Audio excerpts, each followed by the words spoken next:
কি গাড়ি আল ভাই হাকাও গাড়ি মোর সিল মারি।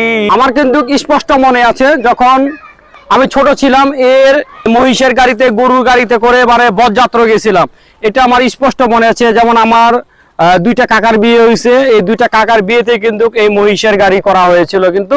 আর এই মহিষের গাড়িতে করে কিন্তু আমরা এই বিয়ে বউ আনতে গেছি, নতুন বউ আনতে গেছি। আর তখন একটা মাইকের মধ্যে একটা গান বাজতো, কি গাড়িয়াল ভাই হাকাও গাড়ি মোর সিলমারির কান্দরে। প্রচুর পরিমাণ তখন এই গানটা ব্যবহার হতো। আর এই মহিষের গাড়িতে করে কিন্তু বিয়ে বরযাত্রা যেত বা নতুন বউকে নিয়ে আসতো।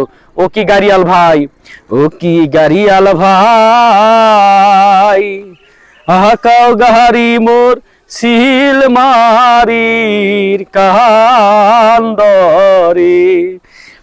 তো আসলে এরপরে যখন বৃষ্টি বন্যা হবে তখন নতুন রূপে আমরা এই আমাদের ঢুল্লি মিনি কক্সবাজার এবার দেখতে পাবো। এক পাশ দিয়ে যাবে বৃষ্টির ঝড়, পানি যাবে, পানির স্রোত গোসল করবে। আর এক পাশে এখানে একটা আমাদের বাংলাদেশের বাঙালিদের একটা ঐতিহ্য মহিষের গাড়ি।